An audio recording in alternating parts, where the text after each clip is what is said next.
Hey, hi, howdy, hello.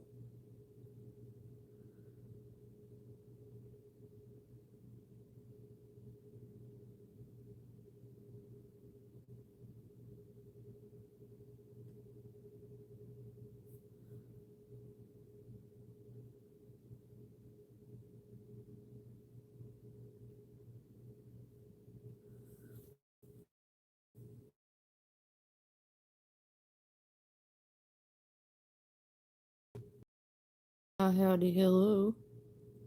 We are going to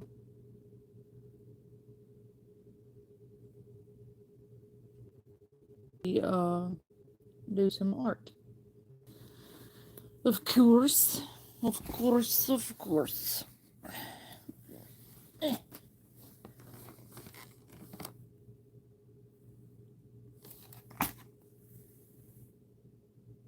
While I get this started, bear with me, and you'll see a world of pure irritation. Why is this not loading?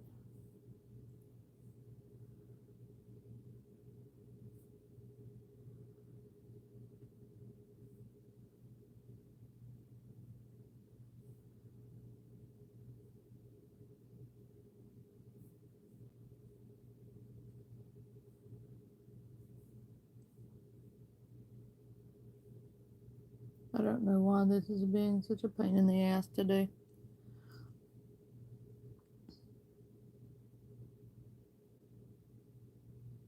Bleeding corpse. In the battle that followed, Horus was finally vanquished, though the Emperor too was cast down near to death. There are many tales told of this final battle, though the exact facts are long lost. One detail remains constant in all of the recitations through all the millennia since. Despite the Emperor's great power, he could never have bested Horus had not the blade of Sanguinius wrought a chink in the War Master's armor. The Imperium was forever changed in the wake of Horus's defeat. No longer would the beneficent Emperor take a martial role in mankind's defense, for only the life-giving machineries of the Golden Throne now sustained his shattered body. The reconstruction of his empire and the final rout of the traitor forces would now fall to the surviving royalist primarchs, men such as Rogel Dawn of the Imperial Fists and Reboot Guilliman of the Ultramarines. Indeed, it was Guilliman who would have the greatest lasting effect upon the now leaderless Blood Angels. Through the Codex Astartes, that great treatise on the restructuring and ordering of the Space Marines intended to prevent forever the danger of mass rebellion on the scale seen during the Heresy, Guilliman's legacy would reshape the Blood Angels Legion into the chapters that defend the Imperium to this day. Mankind had suffered, and the Imperium was nearly destroyed. Yet the Blood Angels would bear the pain longer and more deeply than most. Sanguinius' death heralded the awakening of the Red Thirst, and its curse would change the nature of the chapter forever. To quote, Cradle of Angels. The Blood Angels are shaped not only by the personality and deeds of Sanguinius, but also by the nature of their chapter planet, Baal. Few worlds in the entire Imperium could have as devastating an impact on the human soul as Baal and its inhabited moons, Baal Prime and Baal Secundus. In ancient days, Baal and its moons had Earth-like atmospheres. Baal itself was a world of rust-red deserts, but its moons were paradises for mortal men. Folk lived in harmony with nature and pursued lives of ease and freedom. The people of Baal became exceptional artisans and spent their time creating mighty monuments, carving the mountains themselves into statues of their rulers and their gods. They even ventured onto the surface of desolate Baal itself, leaving colonies and breathtaking edifices in their wake. No one knows exactly what happened to change this idyllic state of affairs. All that is certain is that during the fearful events that marked the downfall of human society and the end of the dark age of technology, the moons of Baal suffered terribly. Ancient weapons of terrifying potency were unleashed. Cities became plains of smoldering glass. Lush grasslands became polluted deserts. Seas became poisoned lakes of toxic sludge. The inhabitants of Baal died in their millions, and it looks as though humanity might become extinct in the Baal system.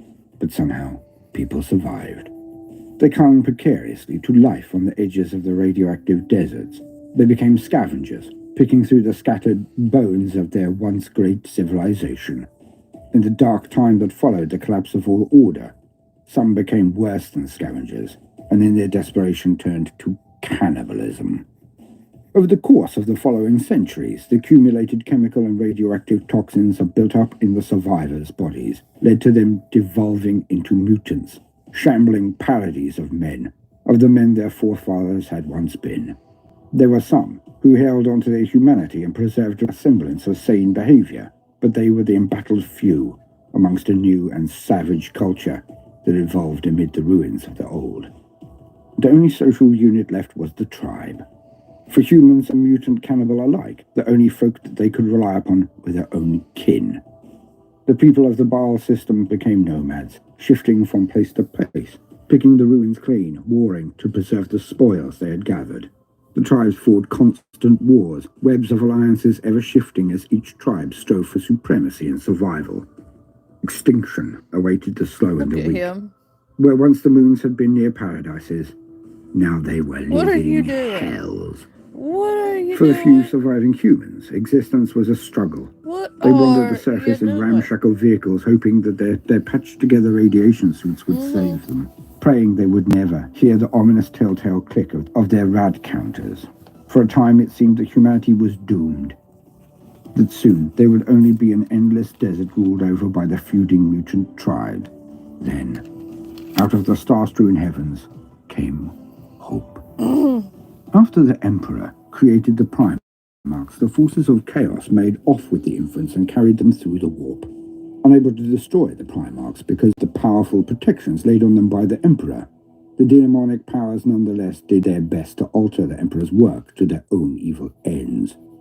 Thus it was that even the best of the Emperor's creation became corrupted at the outset. The pod that housed Sanguinius came to rest upon Baal Secundus, at the palace now known as Angel's Fall. The infant Primarch was found by one of the wandering tribes of humans who called themselves the Folk of Pure Blood, or simply the Blood. The young Sanguinius's life almost came to an end then and there, for the touch of chaos had changed him. Tiny vestigial wings, like those of an angel, emerged from his back. Many wanted to kill him as a mutant, though in all other ways he was a perfect child. Eventually, innate compassion prevailed, and he was spared. The infant Sanguinius was a prodigy. He grew quickly and learned everything his parents could teach him. After 3 weeks, Sanguinius was as large as a child of 3 years. It is said that at this age he slew a giant fire scorpion with his bare hands, and that he never once showed fear at the colossal beast's onset. As Sanguinius grew, his wings grew also, changing from vestigial things into mighty pinions that could bear him aloft upon the desert air. By the time he was a year old, he looked and acted like a man in his youthful prime. He could walk without a rad suit in the most poisonous of Baal Secundus' deserts, and could shatter massive boulders with a single blow of his outstretched hand. In the use of all weapons, he soon surpassed his teachers. When a wandering band of mutants surprised the tribe, Sanguinius slew them all, although they numbered over 100. This was the first time the members of the Blood had ever seen him truly angry, for he felt his comrades' lives were in danger. When the blood rage overtook him, Sanguinius was indeed terrible to behold. His mighty Primarch powers awoke to fullness, and a nimbus of light played around his head. Sanguinius soon rose to the leadership of the Blood, and under his guidance they rolled back the mutant tide. For a time mankind had a respite on the moon of Baal Secundus. Sanguinius was worshipped as a god by his followers, who felt that he could once again create a paradise in that dreadful land. Yet it was shortly thereafter that fate intervened once more. The Emperor had been questing across the galaxy in search of his lost sons, and his incredible psychic powers led him to Baal. His ship landed at the Conclave of the Blood, and he walked straight to Sanguinius' abode. Some among the Primarchs are said to have fought against the Emperor when first they met, but this was not the case with Sanguinius. He immediately recognized the Emperor for who he was and bent his knee before the Lord of mankind. The Emperor raised him up, looked upon his people, and saw that they were fair and noble. The best of the warriors he offered to transform into space marines. The others were to be honorably left behind to defend mankind's birthright upon Baal Secundus. Thus were the Blood Angels and their Primarch finally made whole. They joined the Emperor's fleet and sailed across the Sea of Stars to participate in the Great Crusade. Since the time of Sanguinius, the Blood Angels have recruited first among the tribes of the Blood on Baal Secundus and Baal Prime, where a colony was established shortly after the time of the Horus Heresy. Youths from the Blood take part in games and tournaments, facing many hazards as they race across the desert to fight and do battle against one another. These contests are held once per generation at Angel's Fall, where a mighty statue of Sanguinius now observes the proceedings. Traditionally, the time of challenge is announced by heralds, who visit each tribe in flying chariots.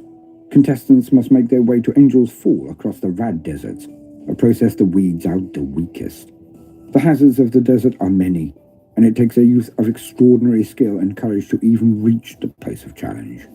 Once there, they must vie for the 50 or so places that are available. Those who succeed are taken up in the sky chariots. Those who fail are left behind, either to guard the place of testing or to make their way back to their own tribes. Those youths accepted as aspirants are taken to the Blood Angels' fortress monastery on Baal itself. There, they see great wonders. They look for the first time on the unmasked faces of their future brother Space Marines, and note with some consternation their sharp eye teeth and sleekly beautiful features. It has to be said that the recruits are far from handsome at this stage. Most aspirants bear marks of their hard living. It is impossible for an ordinary man to dwell on those barren moons and not feel the terrible kiss of radiation. Some are marked by stigmata, while most are short and stunted, their growth stifled by malnutrition, their flesh disfigured by lesions and carcinomas.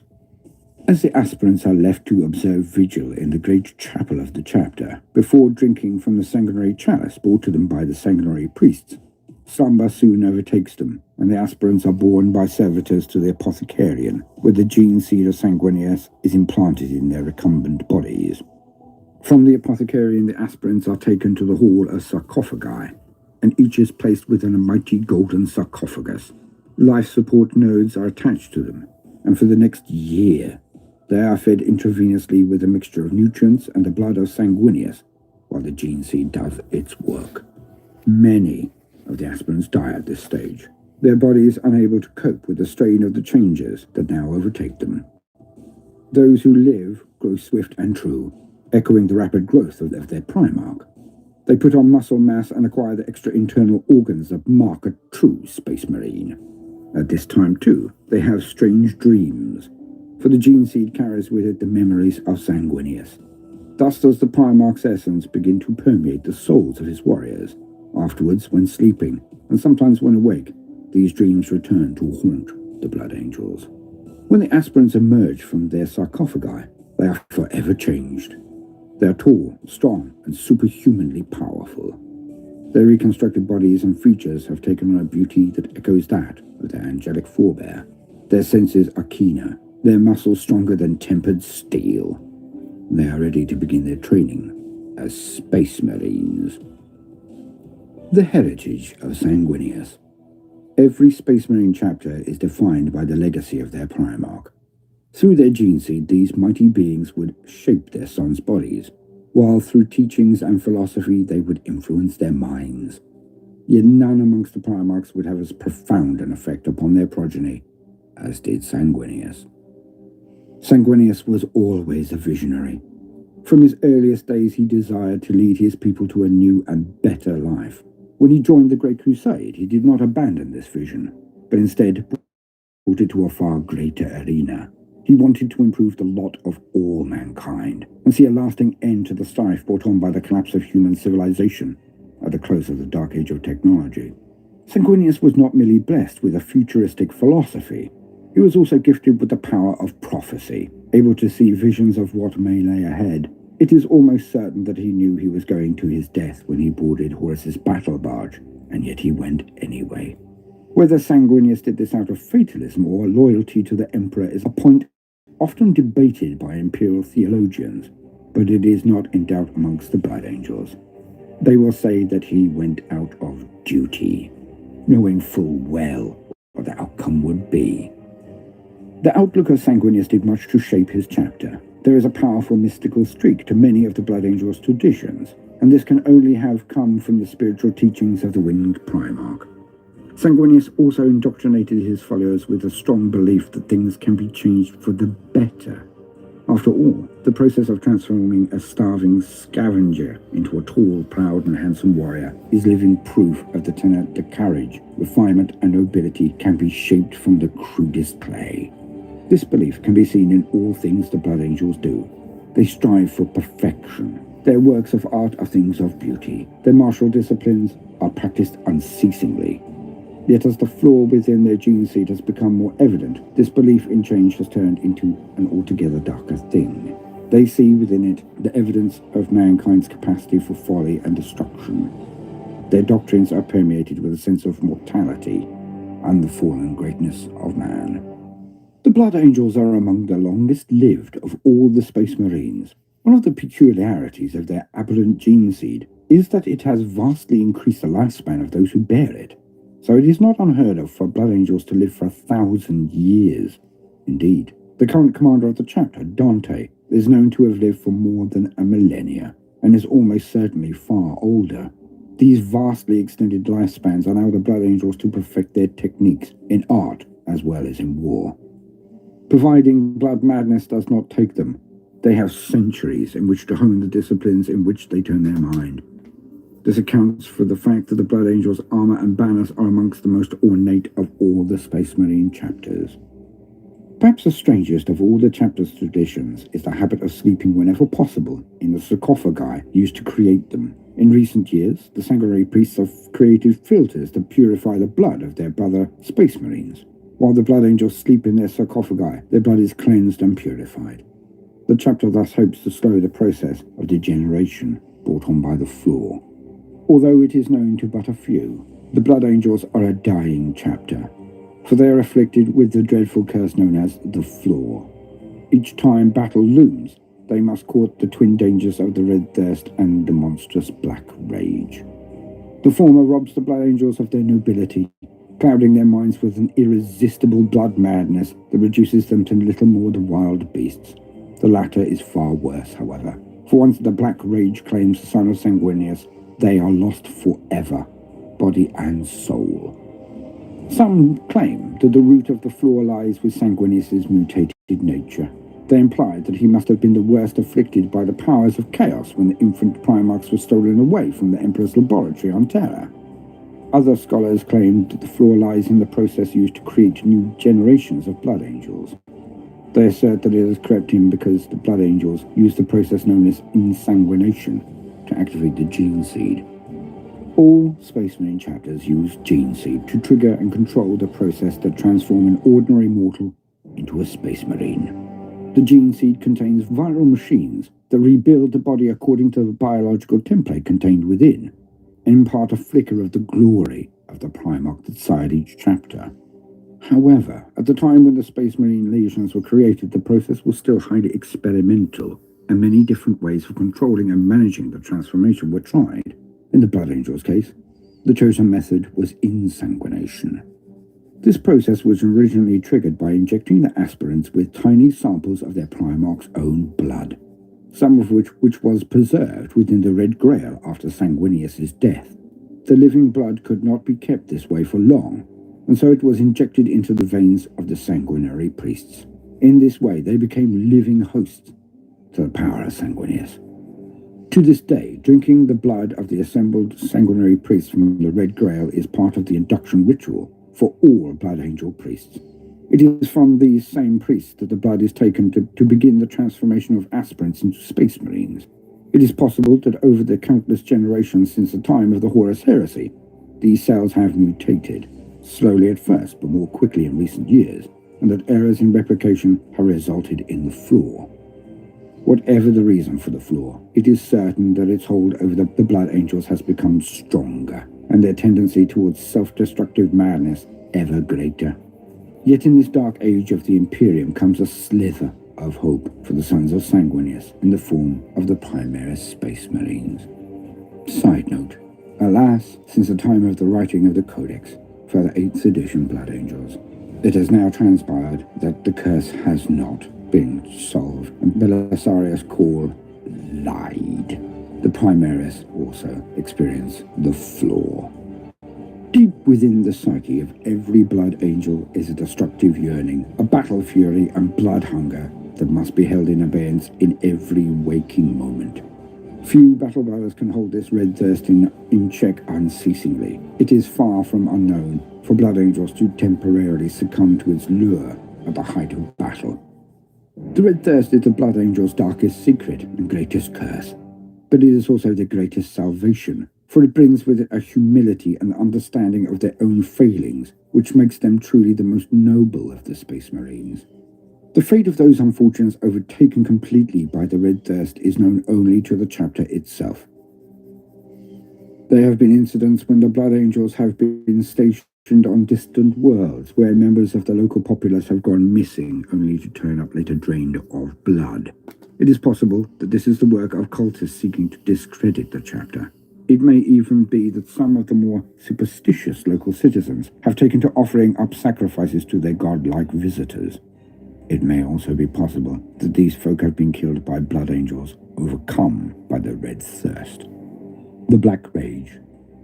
Blood Angels are unique amongst the Space Marines in that deeply ingrained in their gene seed is the encoded experience of their Primarch. And most deeply imprinted of all is the memory of Sanguinius' final battle with Horus.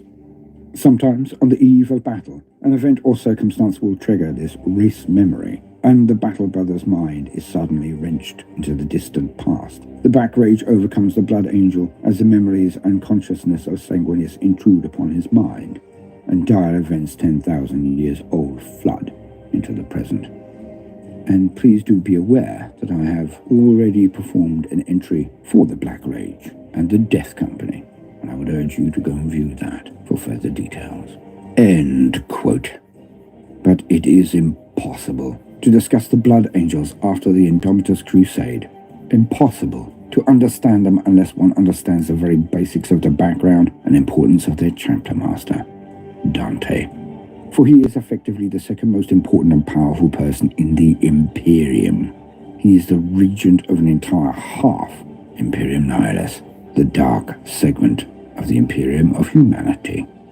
To quote, Commander Dante, Lord of the Host, Regent of Imperium Nihilus. The Blood Angels are ruled over by Commander Dante, Lord of the Host and bringer of Sanguinius' light.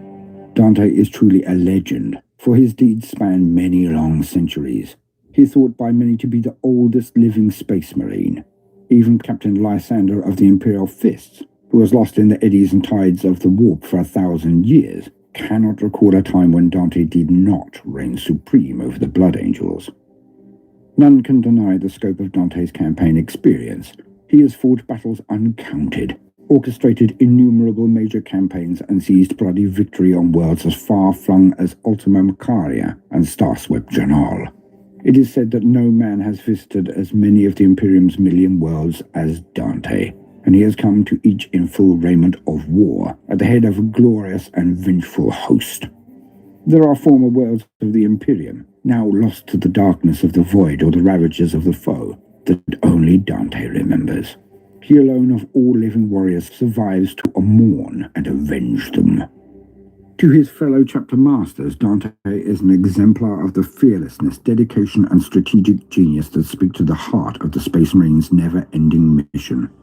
To the hard-pressed generals and marshals of the Imperial Guard, he is a thrice welcomed and honored ally in the forefront of mankind's Yes, Isaac. This guy, Voldemort, is an amazing narrator. He's an amazing storyteller, and that's why I chose him to do these videos on.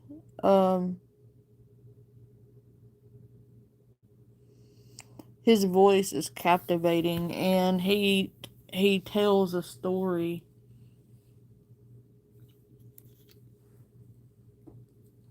so well that you understand what it is he's trying to convey, and it really draws you in.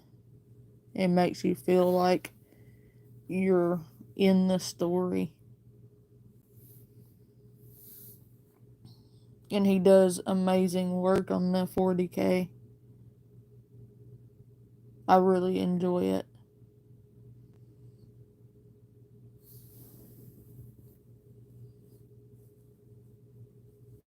Now we're going to take a look at Space Wolves. It's called the Space Wolves Saga by Baltimore. For thousands of years, the Space Wolves have loyally served the Emperor of mankind. They are a noble chapter of Space Marines, their coordinated savagery unequaled. Their warrior packs are hunters and slayers of heretics, mutants, xenos, and demons. There is no leashing them. The tendrils of the Ice Kraken cannot bind them. They are the wind that howls through the trembling forest. They are the ship that splits the storm. Theirs is the joy of warriors born. Theirs is the barking laughter in the face of monstrous evil, the spittle in its eye. Theirs is the grin that widens and the fangs that gleam. Theirs are the growls on the edge of hearing, the fur-draped shapes in the blizzard. It is their roars that dog-frenzied fight, their runic blades that cleave and their claws that rend. Do you sense the hairs on your back standing, and the chill of ice spearing your heart? Do you see pitiless yellow eyes calculating your every weakness? You're being hunted. Are you afraid? You should be. For they are the Emperor's executioners.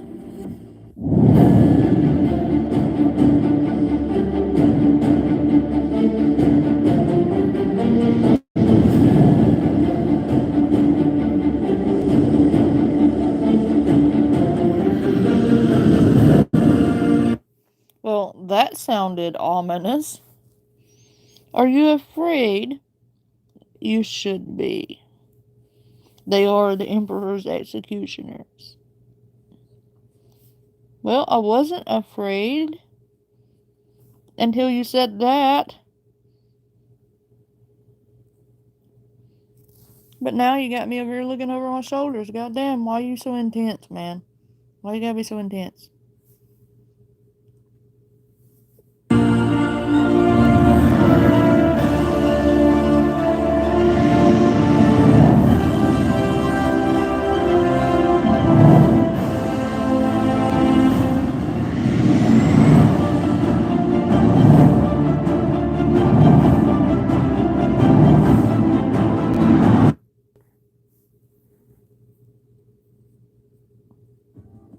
The local human forces had proven more loyal to the Eternal Champions than their normal governors, lords, and generals. This was initially due to an all-pervasive family of rogue traders and the local nobility with a stranglehold on power. Near all of the important positions in the entire region were held by one subset of the mighty clan Trigus Baltorn. When the Eternal Champions first took over the direct ordering of one system after another in their zone, at first sidelining or overriding the authority of these nobles, they found the common soldiery and naval Somebody's tired. lions led by donkeys. Endearing office and direct martial until only 50 years ago, the Eternal Champions took what they thought was the next natural step.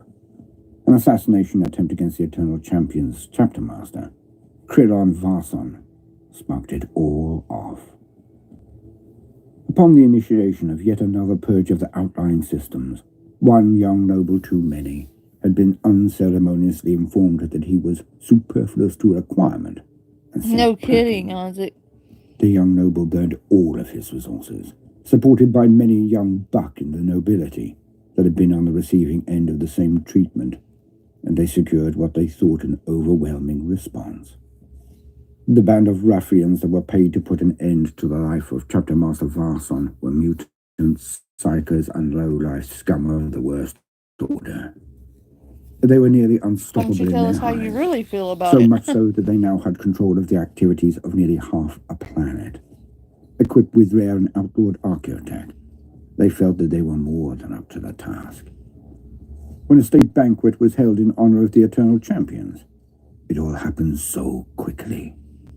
The thugs attacked the ceremonial chariot of the chapter master and shot into it and his surrounding honor guard with everything they had. Warp-borne attacks lashed the honor guard. Melter and plasma shots smashed into the chapter master and utterly destroyed his chariot. Yet, his personal protection field, his iron halo, kept him alive. That and his swift reactions. The Eternal Champions were forced to retreat pace by pace, forever attacked by hordes of gangers who poured from every grill and entry from the sewer system. All the while their leaders threw every flavor of hell at the Marines. But it was not the attack of the mutants and the traitorous gangs that was of most note. For when the dust settled, only 5 Marines had been slain. The rest now outside of the city, preparing to be taken off-world. Yet the chapter master noted this one issue with great interest. None of the civil forces, PDF or city guard, had moved a muscle. In fact, none had been present whatsoever.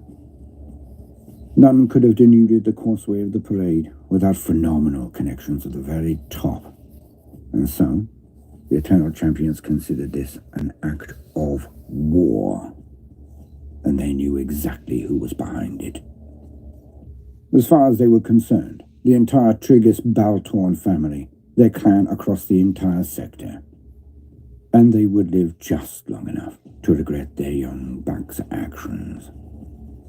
Over the next 3 years, the Eternal Champions threw out their net, practically ignoring anything other than the very worst Xenos predations, as they systematically went through the region and struck every known planet that was under the thumb of the Trigus Baltorns, and wiped them out. Because they were Astartes, the hits were so targeted, so careful, so swift and effective, that there was practically no civil unrest. For the Trigus Baltorns had ruled with an iron glove, had been tyrants of the worst order, their groupthink never being challenged through the entire region. They had slid to worse and worse divorce from their populace and, as many did in the Imperium, they used their serfs like base chattels. So when the Eternal Champions swept through, elevating men and women who would be loyal to them, but also adept at holding the fort, the results were almost immediate.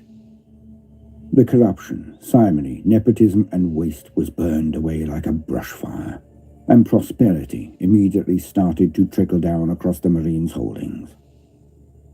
If this were all, then perhaps the High Council of Terra may have been too busy to take note. After all, what was the eradication of one regional noble family, weighed against the wars versus the Xenos threat, the constant siege performed by the forces of chaos, the slow consumption of the galaxy by the Great Devouring Tyranid? Barely noticeable. Alas, if the Eternal Champions had just left it there, been content with command of the systems that they defended, then perhaps they would have been lauded even today. But that did not happen. Power corrupts, as they rightly say, and the road to damnation is always paved with good intentions. Thus did the situation slide the only way it could, downward. For the Eternal Champions placed themselves above all. They now considered their little zone to be the template by which the entire front nearest the tear across the galaxy should be organized. When their perceived failings of other chapters occurred, they simply moved in. The Hrad migration across some of their neighboring chapters' most populous worlds did nothing to change the Champion's opinion that the simultaneous assault of War Kilmore should have been stopped in its tracks. The Hrad migration had been fought with everything the Legates of Terra and Ironheart's chapters could muster. But it was clearly not enough for the Eternal Champions. Hence did the Eternal Champions annex half of the worlds of the Maud chapters, executing the existing lords and nobility of these worlds, replacing them with their own trusted men and families. The legates of Terra were no cowards, but would not raise arms against another chapter without legal right on their side. So an embassage was sent to the High Council on Terra for intervention. The Ironhearts chapter did not react with such legalities in mind. They had been attacked, and they intended to sweep the Eternal Champions and their puppets from their fiefdom. But the efficiency of the Eternal Champions, the grip on the imagination of the populace, had reached further than the Ironhearts or anyone could have predicted, and they were informed of it all. Only hours before the Ironhearts fleet was about to begin its campaign, they detected an incoming set of signals. A swarm of hundreds, nay thousands, of long-range missiles had been launched from freighters and other support vessels under the control of the Eternal Champions. From the dark of the void, they had crept just outside the Ironheart augers and simply unleashed their entire payloads. The sheer volume of missiles could not be stopped, and it tore the Ironheart's escort vessels to pieces. 2 battle barges were crippled, and a third destroyed.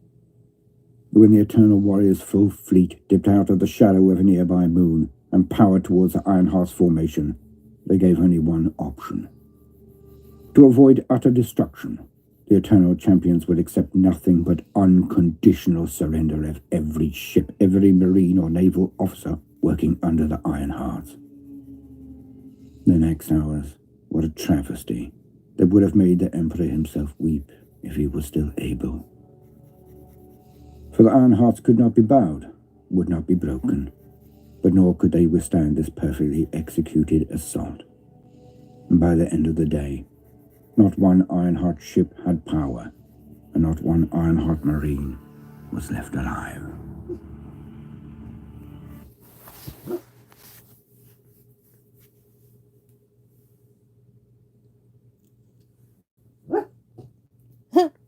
Are you having a bad dream?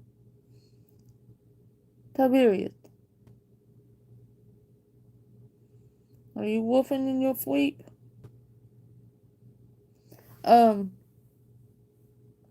You can send it to me, Isaac. That'd be good. I probably won't play it on here until I get my Streamlabs back up. But at some point, I'm gonna get back on StreamYard so I can let you guys watch this with me. But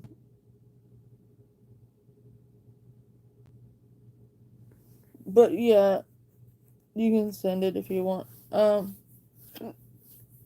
So I am already, yeah, we're doing the Space Wolf Saga, Vader.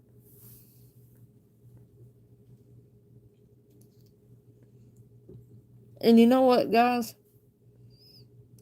I already like this so much better than I liked covering the drama community. I am already happier now than I have been the entire time I've been covering Paula and her gaggle of fucking hens.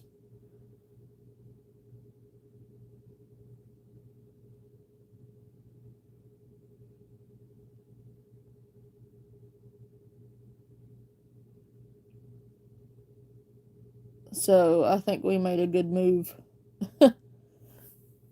Anyway, back to the story. The legates of Terra were shocked to the core, and as soon as they heard of the massacre, they made desperate calls to all other chapters in their area. Also, hello, Still Jeff. reeling from their casualties Jeff at the hands of the Flood, they could not do this and alone. Round Eye. Isaac, The Eternal Champions hello. had turned on their own, had become kinslayers and traitors. Not only this, but they had also become grave robbers.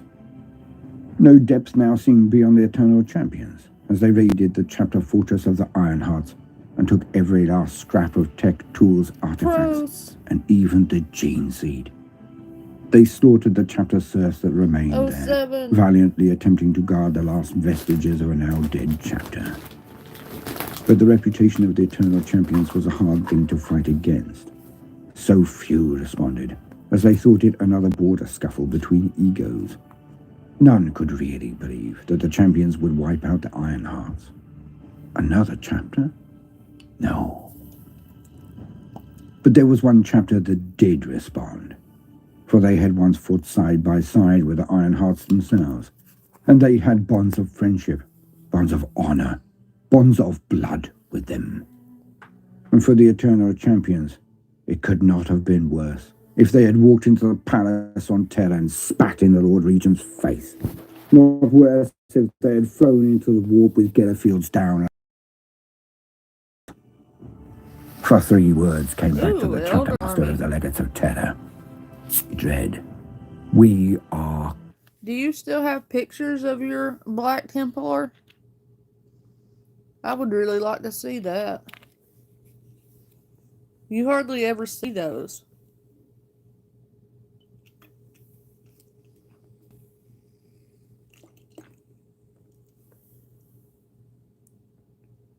Oh yeah, killing Xenos? Hell yeah.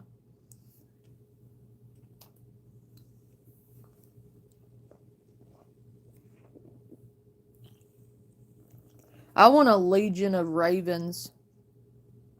Is what I want to do. I want to get me a fucking Legion of the fucking Ravens.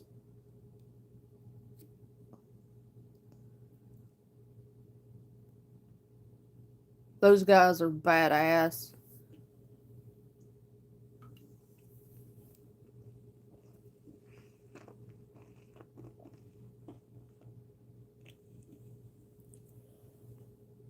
The Black Templars were badass, man. But so were the wolves, the space wolves.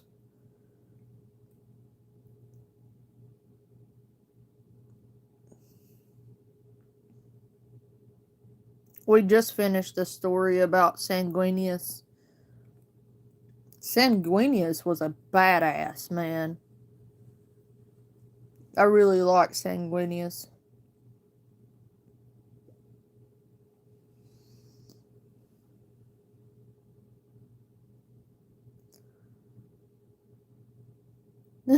Pile of shame. Shame, shame, shame. We're gonna walk you down the shame aisle. Make you do the walk of shame. Coming. When the legates saw the name on the sender, the crest of his chapter, they knew vengeance would be theirs. For it had one ancient symbol on it, a symbol of an animal that did not exist on 99% of the Imperium or more. Yet it was recognized across every civilized planet of the Imperium, and plenty that were not so civilized. It was a wolf. Uh-oh. The Emperor's own executioners were on their way. The Emperor's executioners. The sons of Russ were coming.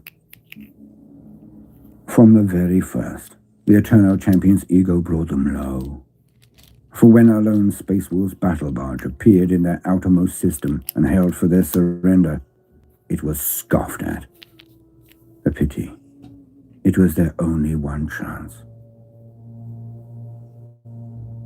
But Chapter Master Krillon Varson was not the bootlace of Luft Huron, had no real idea of what they had set in motion. Massacring civilians and the noble stuffed shirts was one thing. Springing a trap on the Ironhearts was another. But not in the last 100 years or more had they fought against Marines properly. Since my guys are here,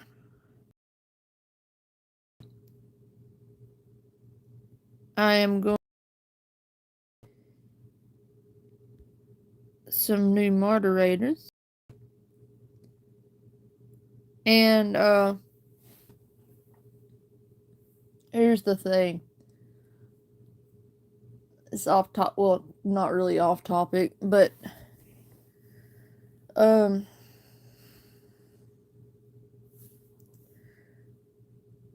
released a video last night,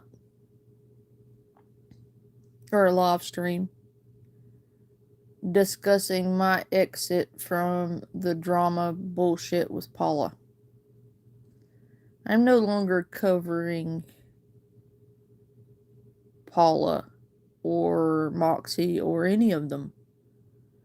Drama is not my thing, guys. So from here on,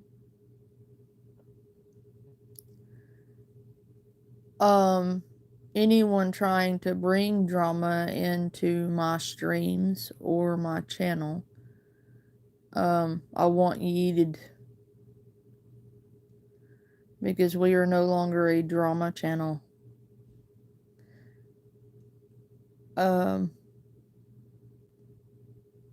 Somehow it went from ghost stories and all of that, like I was doing, into getting dragged into all Paula's bullshit, and then I suddenly found myself reacting to drama shit and got pulled into it. But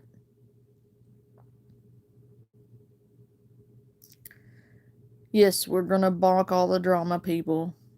Now, if they come in here just to enjoy the 40K or World of Warcraft or stuff that we're covering, if they want to hang out and listen to the nerd shit, that's cool. But I don't do drama. I don't do bullshit. I'm done with that. So I'm gonna get to what I enjoy, and I hope you guys enjoy the new stuff. This was always what I have intended for my channel to be. So I'm pretty happy with my decision to just say fuck the drama and do what I enjoy and what I have always intended on doing. So, that being said, dumb shit comes in here, bonk the dumb shit. Us nerds will sit in our corner and nerd out over 40K, World of Warcraft, and any other lore we decide to cover, really. But we won't be covering drama shit, and I'm gonna build up my 40K content, and I'm going to yeet my drama content as I build up my 40K content. And at some point, there will be no drama content whatsoever on my channel anymore.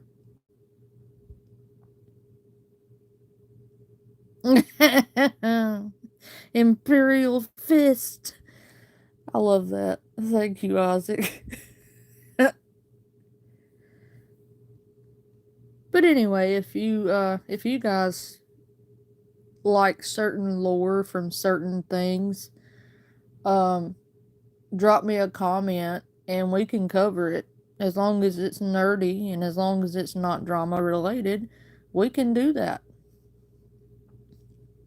We can cover any nerd shit you want to cover. Star Wars,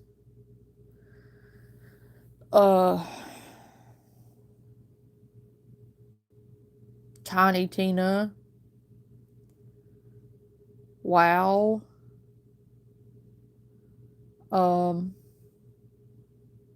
even horror movie.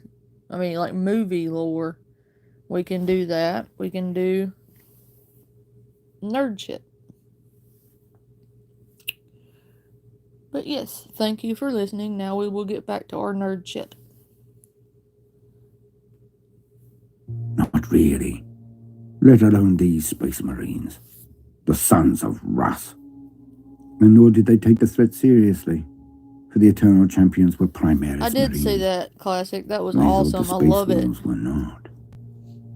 The flotilla of cruisers and escorts that flew out to teach the wolves a lesson.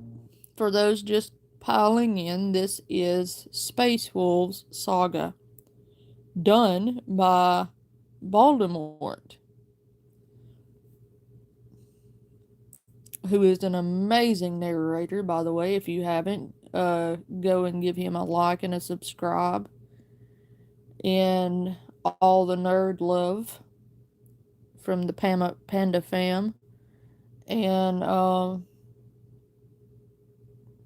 get his subscribers up. because he's amazing and I adore him. So, yeah, go sub up. Was soon in hot pursuit of the barge, only to be then ambushed themselves, as from every quarter escorts, cruisers, and another battle barge surrounded them and fell on them like, well, wolves. Missiles, lances, and all I'll be hell right was back, unleashed guys. within mere seconds of the ships of the wolves appearing on the Auspex augers, and the Eternal Champions found themselves utterly outclassed. Only 2 ships managed to turn tail and flee, fighting their way through the encirclement with a horrific mauling to show for it. And thus the war began, its new tempo set. No longer would the Eternal Champions strut around their own worlds, thinking them impregnable as one after another fell in quick succession, but never in any order or logical place, with what seemed like no structure at all. They found it was impossible to outthink or outmaneuver the wolves, as they were simply impossible to predict.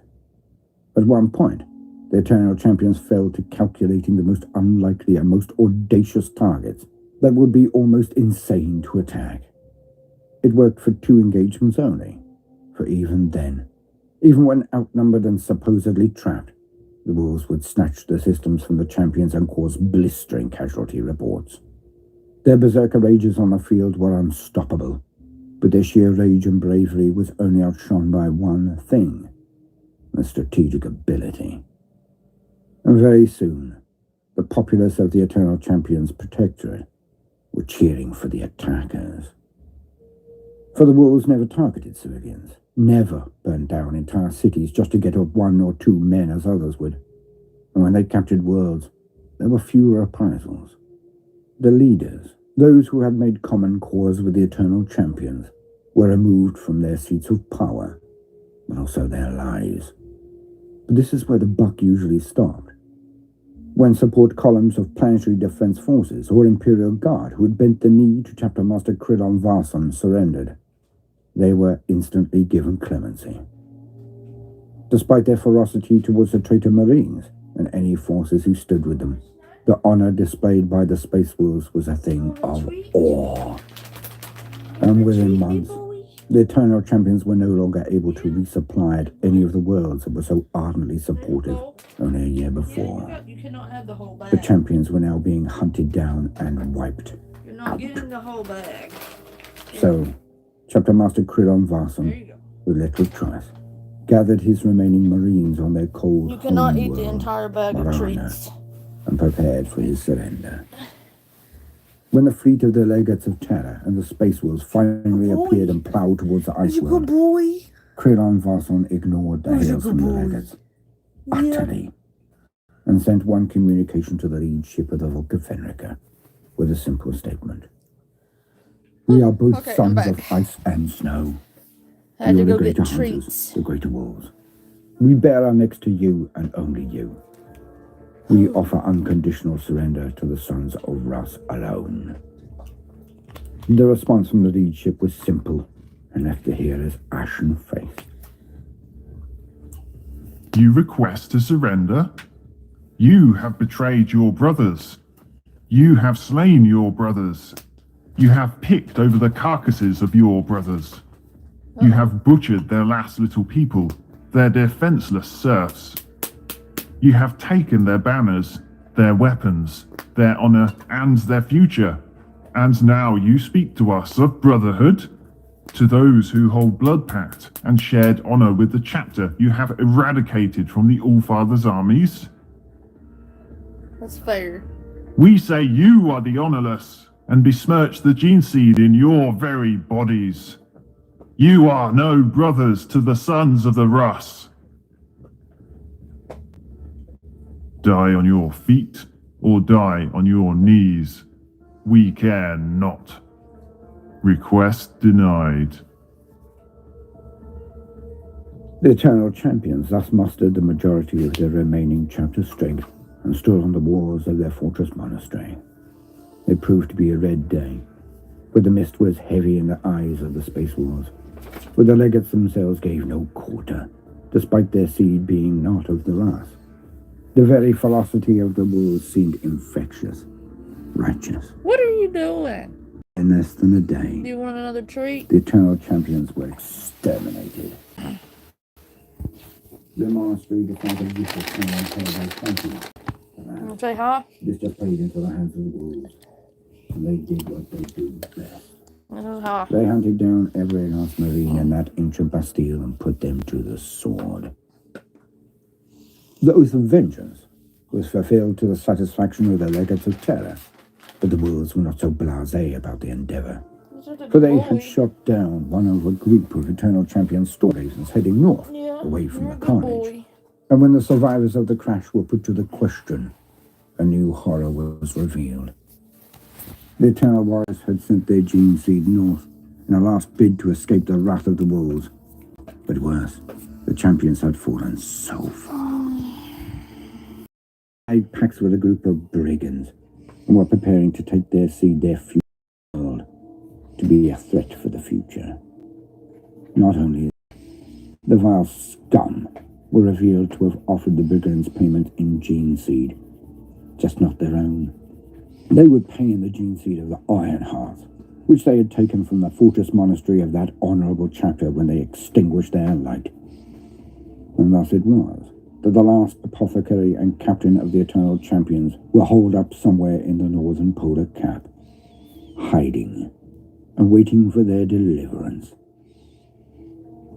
The legates of terror were the more numerous, as only one great company of the wolves were present, and so it was agreed by both the Wolf Lord and the chapter master of the legates that they would create combined formations and send them out to find this northern Bastille, this last hiding place of the traitors. And they had but two goals only: the rescue of the gene seed of the Ironhearts, and the annihilation of the last of the Eternal Champions.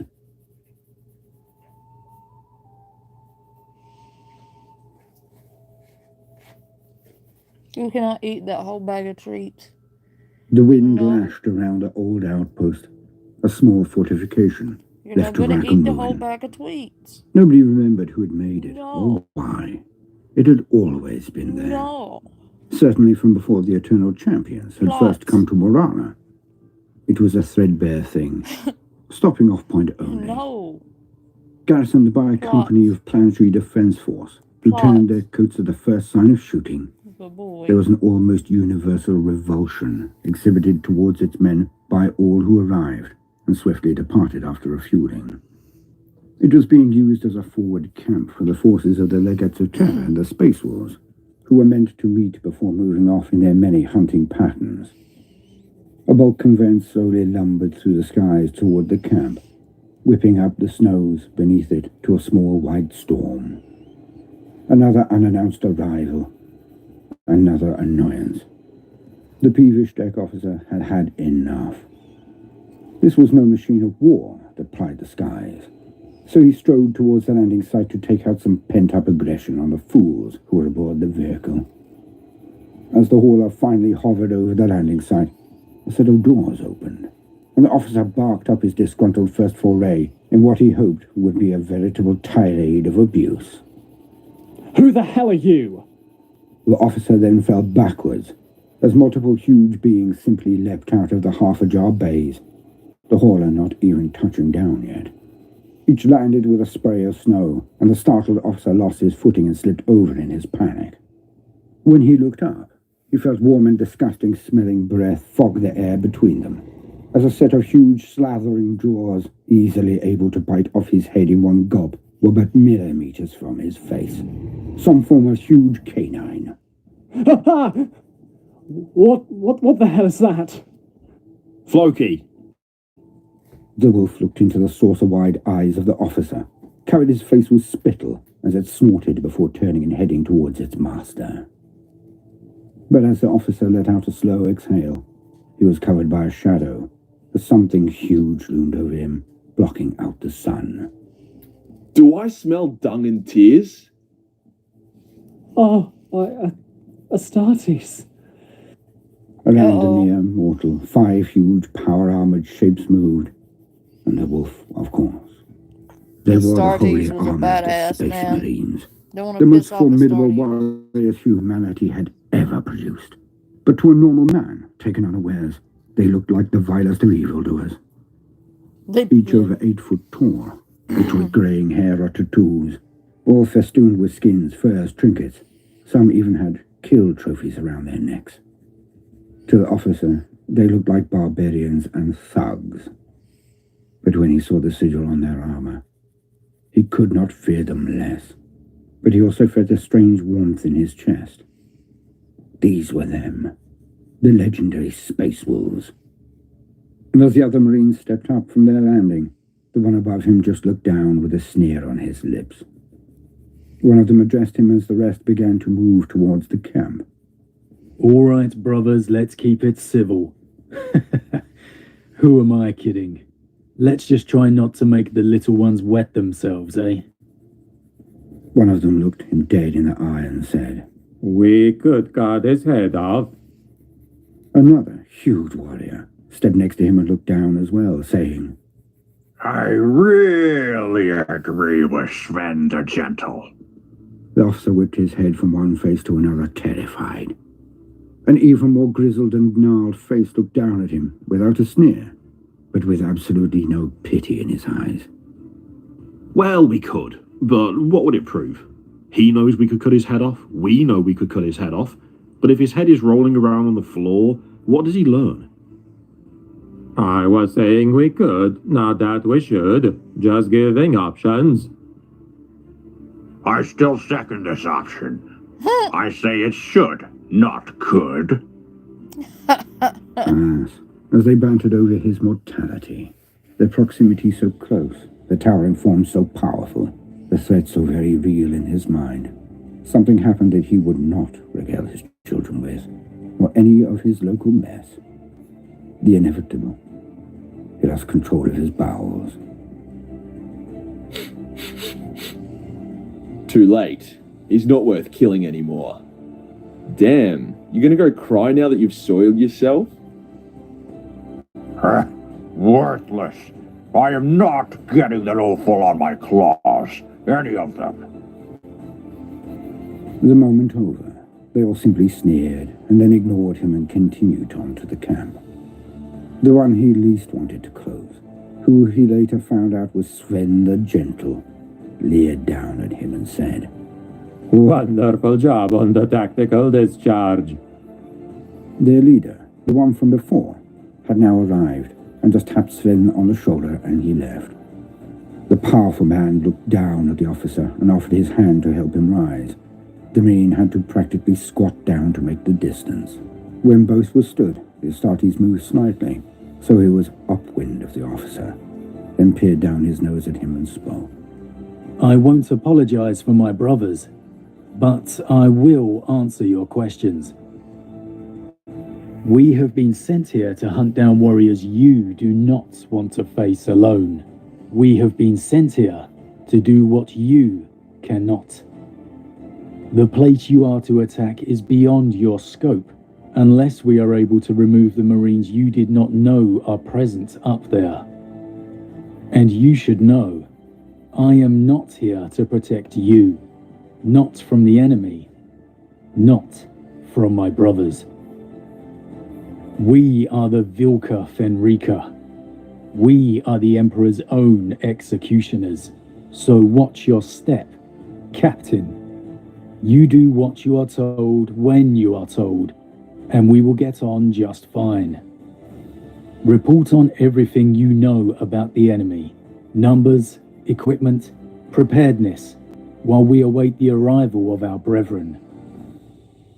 But first, go change your breeches. Yes, sir. With that, the Space Wolf then joined his brethren, walking towards the campfires, walking towards shelter. They did not need it. They only needed to meet with the legates of terror.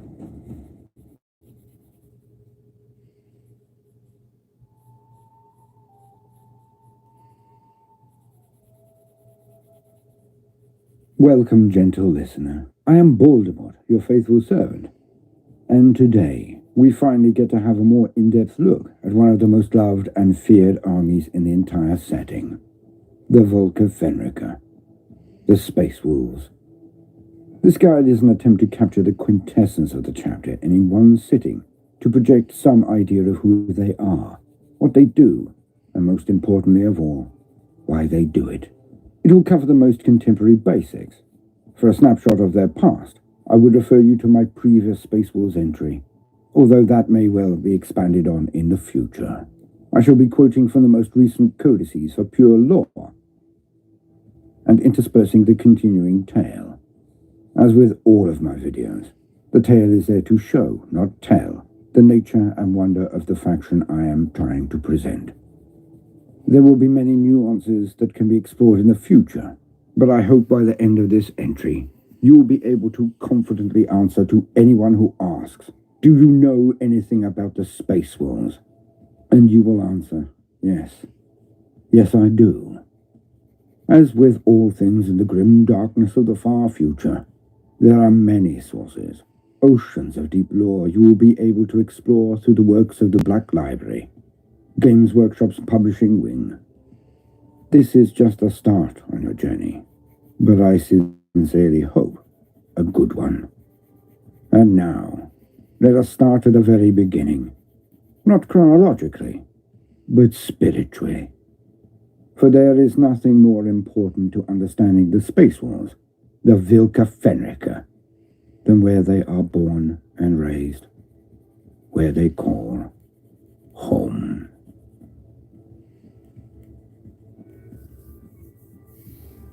The world of Fenris. It is cold. It is always cold. On our world, the frost can skin a man alive, can scorch him to the bone. If you stand still, you die. If you run, you sweat, and the cold freezes into your body and kills you as surely as an axe between the brows. So you move forward, ever onwards, never back. If you falter, if you hesitate, if you twist from your path, you are dead. No matter the adversity, no matter the hunger, no matter the pain. For when the air itself is cold enough to make a man a statue, there is only one answer, one recourse: to have a heart of fire that sends lava like blood down your veins. For when the very world is your enemy, it's every cloud, it's every snowdrift, it's every mountain and all that lurk within. When you have to fight every day, every hour, every second just to survive, then to be a man or woman of Fenris is to be a warrior born. Named after the great wolf of Nordic mythology, a place where battles are constantly fought and legends formed, the world of Fenris is among the most deadly places in the galaxy. It is like a dream, a thing of mystery. Yet the mind and soul that must have been its conjurer are obviously troubled indeed. Officially named a death world by the Imperium, the title is not given lightly. For one may look at Fenris and think it is merely a planet of ice and snow, much akin to Rogel Dawn's world of landing, Inwit. And there is a great kinship between the sons of the great wolf, Leman Russ, and the sons of Rogel, the Imperial Fists. They have many similarities. Both are fiercely loyal, utterly devoted to their cause, and without even the slightest give. But that is where the similarity ends. For where Rogel and his sons are the epitome of cold anger, a reflection of their heritage on Inwit, the sons of Leman Russ, the Volca Fenrika, the Space Wolves, are red-hot rage personified. The kind that can explode at any time and consume all in its path. Where the Praetorian of Terror, Rogel, is discipline and stoicism, coldly aloof, some might say. Leman was ever the fire that burns oh so very brightly. Where the Imperial Fists endure the cold and endless struggle with their legendary stoicism and restraint. For the sons of Leman, all things are based on passion, be it camaraderie or rage. The Space Wars never blow cool. And it is the birthplace of the Volca Fenrika that forges these Marines and their chapter as much as the genes of their sire. For Fenris is not like Inwit. Fenris, in this God's opinion, is far, far worse. The world of Fenris cycles around its sun, like all do, but its trajectory and orbit are not calm and steady as those of Inward. As it goes further from its star's reach, the world of Fenris freezes, even the oceans to a large extent. In the long months of winter, it is a barren and terrible place, where food is rare, shelter inconsistent, and resources incredibly finite. And in the dark of night, enemies are abound. The human tribes of Fenris are a proud and rugged people, for they must be. For everything on their world is a dire threat. There are beasts that stalk the oceans called Kraken, beasts so large that their name is not hyperbolic, with an insatiable hunger that cannot be matched. They are known to be a part of a Tyrannid genetic strain. Their mere existence heralds that all that is known about the highs and the chronology of their invasion, the causes for it, are far more complicated than one may believe. Certainly more so than is presently accepted, though this nuance is for another time. All that one needs to know is that the great deep ones, the Kraken, are just one of the threats on Fenris. So wonderful is the location. The entire planet is like a retelling of the tales of mighty Odin and Thor, Loki, and all that come with it. For in Fenris, all beasts are predators, or the most tough of prey able to resist them. Fun fact, I happen to identify with Fenrir, which makes this all the more interesting because I'm Norse pagan. And I don't know if you guys know this or not, but I have a Fenrir pendant I wear around my neck all the time. So, I really enjoy this storyline in 40K.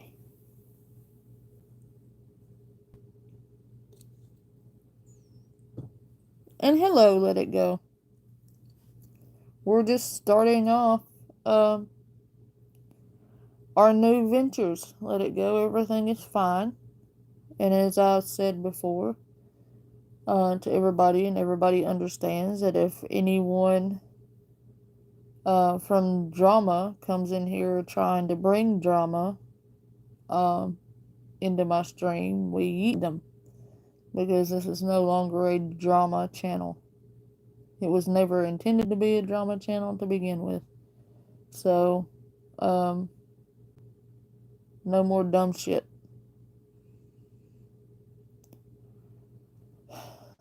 We're here to relax and learn about 40K, World of Warcraft, ghost stories, all the good stuff.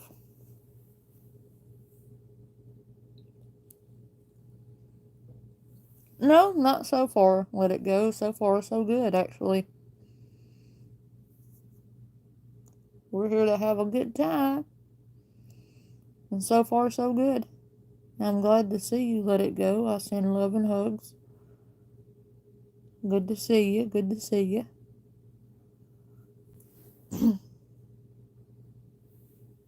Risian wolves are huge, their Thunderwolf cousins more so.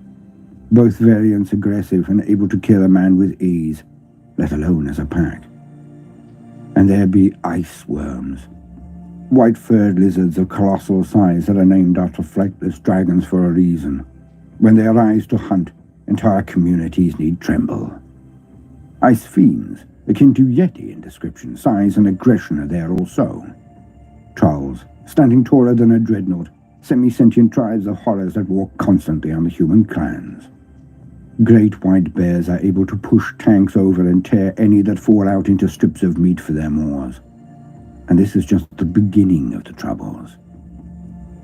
For everything and everyone on Fenris is constantly hunting, constantly battling, constantly hoarding food for the times of upheaval. Or just for the most pure and simple reason of all, hunger. For the nature of the summers brings scarcity and peril so large that despite their racial kinship, the humans of Fenris will wage frantic wars of annihilation. As Fenris approaches summer and travels closer to its star, the world is turned upside down. For the star will burn away much of the ice, start volcanic activity in the crust that will see entire regions of the sea thaw, and then the waters boil. This period they do not call summer. It is dubbed the season of fire. Entire land masses of ice will disappear and others rise up as the volcanic and tectonic activity erupts. There is actually only one real continent on the whole of Fenris, the land called Azerheim.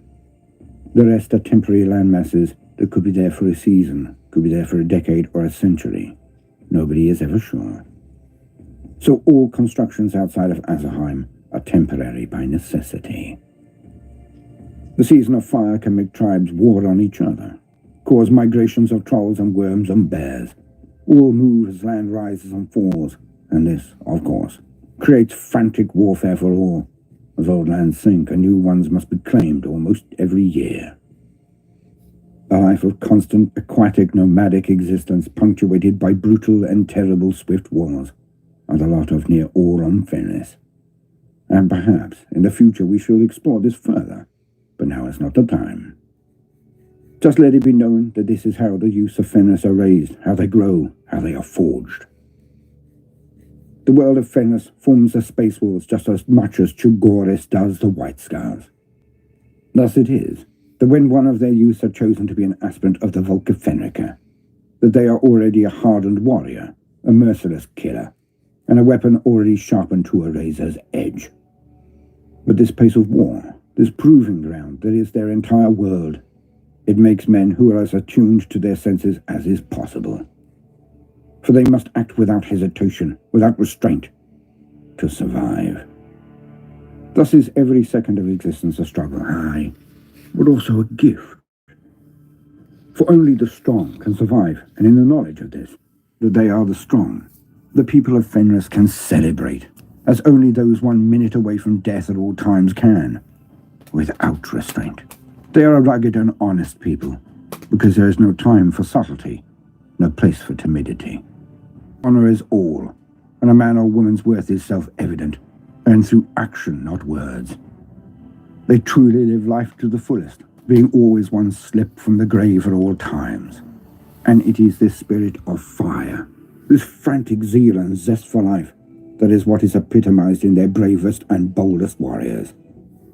The aspirants who will eventually become the warriors, the Space Wolves. The Fang. As stated, there is one static landmass on Fenris, but one, and it is here that the fortress monastery of the Volca Fenrica stands. Known across the Imperium of Man as the Fang, the peoples of Fenris call it the Aet. It stands on the highest mountain of Azerheim, upon its tallest peak. Based on the mountain known as the Shoulder of the Allfather, Voldahamarki, the world's spine in Low Gothic.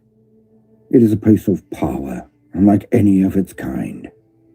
For the very mountains about its sides and approaches are festooned with concealed weaponry, with defense lasers powerful enough to blast orbiting fleets to scrap, and nests, traps, turrets, and hardpoints enough to defeat near any attacking army. The Fang is known to be one of, if not the, most impregnable place outside of the Sol system and the Imperial Palace on Terra. It is so huge and lofty that battle barges and ships of the line can dock there amidst the clouds. And it has been attacked by some of the most powerful beings in the galaxy, Magnus the Red amongst them, and still stood. And despite how many defenses there are, no matter how grand, it has always been the Space Wolves themselves that have finished any assault in the only way it could end, with the Volca Fenrica victorious. But again, these are sagas that must wait for their own telling, so important are they. In Azerheim, it is also where there are the training camps for those who would attempt to prove that they are worthy of becoming Sky Warriors, one of the greatest soldiers of all of humanity, the Space Wolves. To quote, Sky Warrior training camps, located in the lowlands of the mountainous polar Azerheim continent, are a series of remote training camps where potential aspirants to the chapter undergo a series of intensive trials to prove themselves worthy to join the chapter. Rusvik, Grimnir, Valksburg, and other sites like them are where the young tribesmen chosen by the wolf priests are brought to begin their training. For solar months, the aspirants endure extreme hardships and training that tests them to their very limits, both mentally and physically.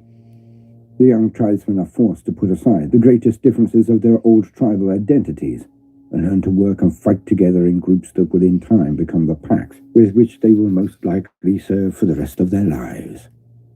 Should an aspirant survive this training, he will be taken to the Fang to face the trials of Morkai. Should he pass those, he will then begin the gene seed implantation process and go through the blooding that will transform him from a scrawny youth dragged from the ice into a transhuman killing machine of the Adeptus Astartes. Concerning Primaris Space Marines, the Kinpack Declaration. It was Logan Grimner, after Gulliman had departed Fenris, who formally voiced this recognition. Though some were not of Fenris, all were scions of the Wolf King.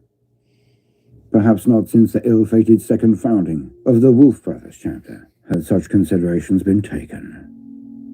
Not only had Gulliman instigated official successors to the Space Wars, but he had furnished them with the varied armor types and squad doctrines developed by himself and Call. If Gulliman had hoped that such gifts would bend Fenrisian tactical independence towards his Ultramarine ideal, he would be frustrated. Part of Grimnar's declaration was the full incorporation of these packs into the Space Wolves' creed. Irrespective of their Codex-assigned strategic designation, each pack took its place within the traditional structure. Defined weapons loadouts and tactics were assigned to each stage of a pack's progression: Bloodclaws, Grey Hunters, and Longfangs, as well as to the chapter's packs of Wolf Scouts and Wolf Guard. Thus, for example, the Grimnar proclaimed that Grey Hunters would fight as suppressors, and that Wolf Scouts would take up arms as eliminators. He would not abandon the ancient customs, for their upholding was a responsibility of the Great Wolf. The declaration was spread to the newly founded successor chapters of Russ's bloodline, bonding those that would recruit from other worlds. Nonetheless, independence of spirit is ever strong within all the sons of Russ. Thus individual packs, whole great companies, and even entire chapters steadfastly applied the declaration in their own way. Just as new tactics and squad types were absorbed and recrafted, so too were the new arms, armor, and technology of Call's design integrated into the chapter's culture by the Iron Priests. These techno-savants would shape Call's works to befit the Space War's needs. Bloodclaws. After enduring the physical transformation and psycho-indoctrination that turns the tribesmen of Fenris into Space Wolves, new recruits are placed into packs where their native savagery and hunger to prove themselves is put to its greatest use. Known as Bloodclaws, these warriors are fiercely aggressive without exception, and, having not long ago left their glory-hunting tribal roots, will plunge headlong into battle against maniacs and monsters alike. The berserker charges of the Bloodclaws are infamous across Imperial space, for they still believe in their own invincibility and continually dare the galaxy to prove them wrong.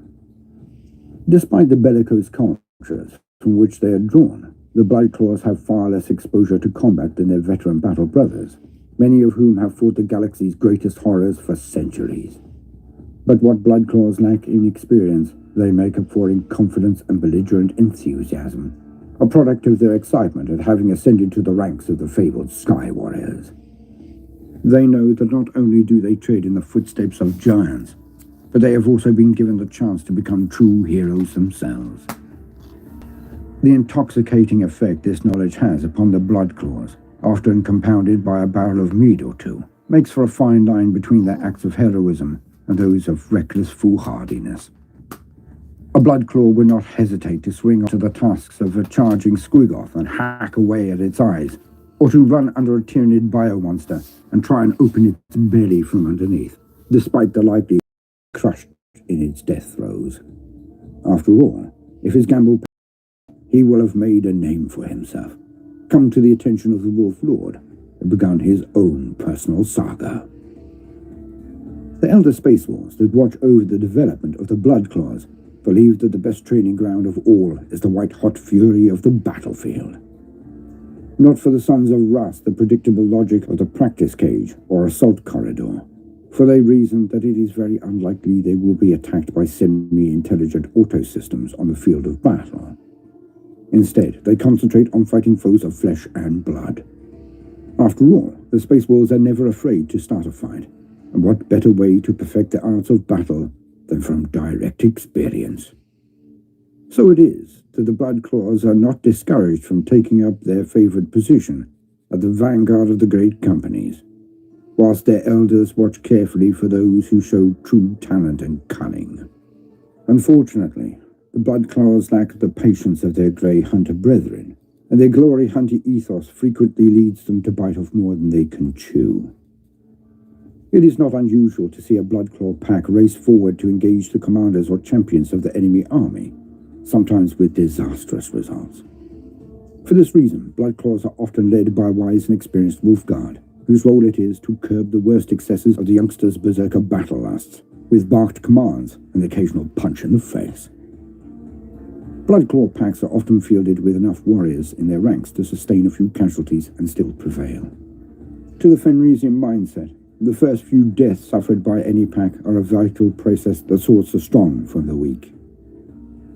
Lapses of martial discipline are usually overlooked by the pack's Wolfguard mentor until after the battle, for he knows that with the proper guidance, the savagery of a Bloodclaw charge can turn the tide of a battle in the space of a few gore-splattered minutes. Since the induction of Primera Space Marines into the great companies, many Bloodclaws have instigated snarling confrontations with the new breed of Sky Warriors. Hostilities are voiced openly, as Bloodclaws fiercely resent the fact that Primera Space Marines are not born of Fenris and have not proven themselves in tribal battle. The fires of anger are only further stoked by the bestial instinct the Bloodclaws are yet to fully master. To prevent such confrontations ending with battle brothers tearing each other apart, the Wolflords have implemented ritual unarmed combats that are halted before becoming fatal. In this way, both parties are able to unleash their aggression and can see firsthand their opponent is indeed a worthy warrior. Swiftclaws.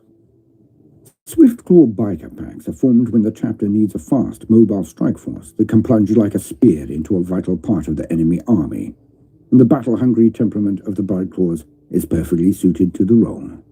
As such, there are rarely any objections when a Bloodclaw is seconded to a Swiftclaw pack. Swiftclaws know as well as their commanders that the role of the biker pack is to sow the maximum amount of carnage and destruction possible, a task to which young Space Wolves traditionally apply themselves with great relish. Some new recruits are so taken by the longer leash afforded to them, not to mention the opportunities for raising havoc that come along with it, that they demand the right to a permanent position as a Swiftclaw. There is something intoxicating about the raw speed and power of the Space Marine bike. Though other chapters use their biker units primarily for forward reconnaissance, in the Space Wolves this is a task honed to perfection by the Wolf Scouts. Instead, the Space Wolves use their bikes in a demolitions and close assault role. There is little mileage in expecting a pack of young Space Wolves to stay out of the fight, but if you need something blown up or killed in a spectacular fashion, there are few finer operatives amongst their Adeptus Astartes. This is not to say that they are without skill or cunning. Occasionally a Swiftclaw pack will undertake a dangerous quest that they and they alone can fulfill. This might be to navigate the winding chasms of a death world in the arrow-swift pursuit of a hated traitor, to rescue a fallen chapter relic from a nest of Tyranids, or to avenge the grisly death of an old mentor. Because of their supernaturally acute senses, a fully equipped Swiftclaw biker pack can track its quarry across hostile terrain for months on end if necessary, sniffing out the unmistakable tang of fearless sweat on the breeze. Their former lives as nomads and hunters mean that even the least experienced recruit is an expert at survival, living off the land on melted ice, bark root, and the raw meat of prey animals they run down on the hunt. As such, a Swiftclaw pack can last months without supply. Much like the Fenrisian wolves that frequently accompany them on the hunt, Swiftclaw packs have near-endless stamina, and would rather die than give up the chase. If no other supplies are available, they can at least be sure of a good meal once their target has been taken down. When they finally find their quarry, a Swiftclaw biker pack will release its pent-up aggression in a savage display of violence and destruction. This can be achieved by the use of chainswords, bundles of cracked grenades, or a storm of synchronized bolter fire.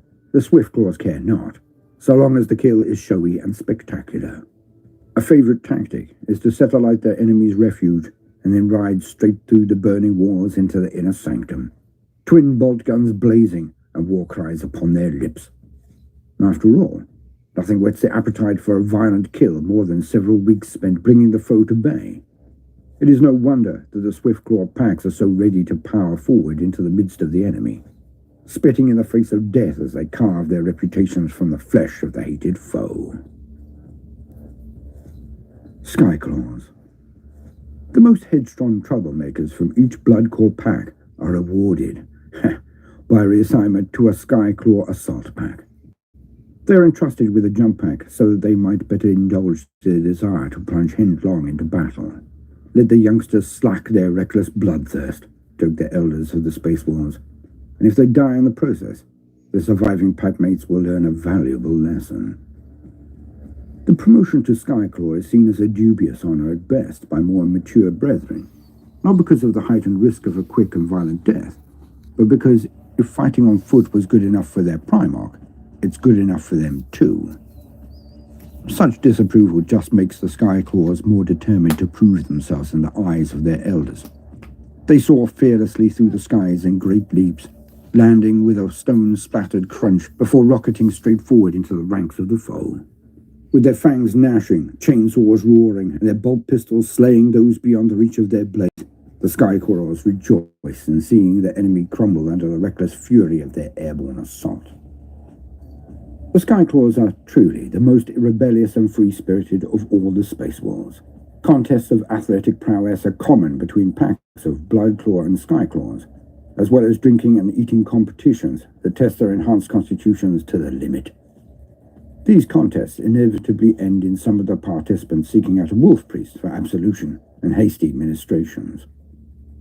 Fond of practical jokes, these incorrigible show-offs are not above stealing a Thunderhawk to careen through the armored fjords of Fenris at breakneck speeds, racing each other to outrun an avalanche, or, at a victory feast, quite literally delivering the enemy commander's head on a platter to their wolf lord. Although transgressions that cost the lives of their fellows are punished severely, even the grizzled wolf lords themselves were young ones, and so Skyclaws are rarely exiled for their reckless deeds.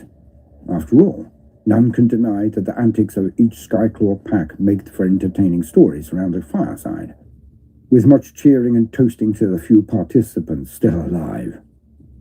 However, there's a dark side to the rebellious frivolity that is associated with the Skyclaws. As with all serious transgressors against the unspoken law of wrath, those few who push their luck too far and commit offense anathema to their chapter are assigned a punishment to fit the crime. One who has caused the death of a senior member of the Space Wolves may be struck down, only to wake up to a new life as a med servitor. Not all of the sagas of the Sons of Russ end in glory. Skyclaws hold that they can defeat any foe in the known galaxy, and because of this self-belief, it is quite possible that they are correct. Fenris has bred into them ferocity and independence. The chapter has bestowed upon them strength beyond the dreams of mortal man. Better still, the Skyclaws say, the Iron Priests have entrusted them with not only an arsenal of weapons, but also the power of flight. And what prey can hope to evade a predator with such a gift? Grey Hunters. Only when a Bloodcorps has emerged victorious from the ferocious conflagrations of war do the Wolfguard consider him for promotion into the ranks of the Grey Hunters.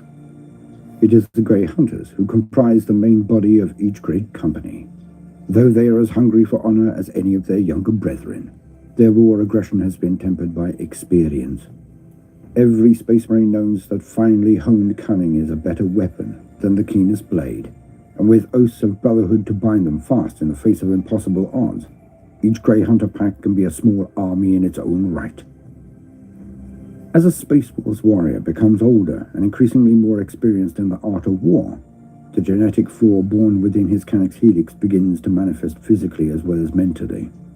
The transition from aspirant to fully fledged Grey Hunter may take decades or even centuries, but should a Bloodclaw not find his death upon the battlefield, that transition is all but certain. Hair begins to grey and fangs to lengthen. Skin becomes ever more tanned and leathery, and, in extreme cases, eyes yellow and transmute until they are more like those of the wolf. These are all signs that the individual has come into his heritage as a strong and mature battle brother at the peak of his powers, truly worthy of the name Grey Hunter. The rest of the Imperium may abhor such widespread mutation, but the Space Wolves know that a grey pelt is a mark of the true warrior. Reliable, patient, and cunning, Grey Hunters can be counted upon to hold their objectives against hordes of murderous assailants until they stand ankle-deep in spent bolter casings, charging forward with pistol and blade only if the enemy breaks through their firestorm or, more likely, the hunters have slaughtered so many of the foe that they have run out of ammunition entirely. But it is on the attack that these battle-hardened warriors truly excel. The Grey Hunters bear their name for a reason. They track their prey with the cunning and patience of the wolf. Pack after pack moves forward in turn, bolters raised, laying down impeccably executed fire patterns that force the enemy to seek cover. Only when their brethren are in place will the trap be sprung. As a great howling roar rises above the thunderous cannonade of massed bolt fire, the Grey Hunters close in for the kill, and another day is won in the name of Russ. Wolf Scouts. Fenrisians are usually a sociable and gregarious lot, but there are those amongst them that are said to have the spirit of Lokyar, the great lone wolf. These souls are content only when roaming the virgin snow, following the scent of prey, and chasing the promise of bloodshed. When such an individual is inducted into the Space Marines, they do not share the easy camaraderie and charisma of their fellow warriors. Quiet, brooding, and with a broad murderous streak, these warriors are ill-suited to the bonds of brotherhood formed by a traditional Space Wars pack. However, their sly cunning makes them hunters and trackers of unsurpassed skill, and they are branded together into Wolf Scout packs. Wolf Scouts are usually drawn from the ranks of the Grey Hunters after learning the fundamentals of warfare and carry bolt guns in battle.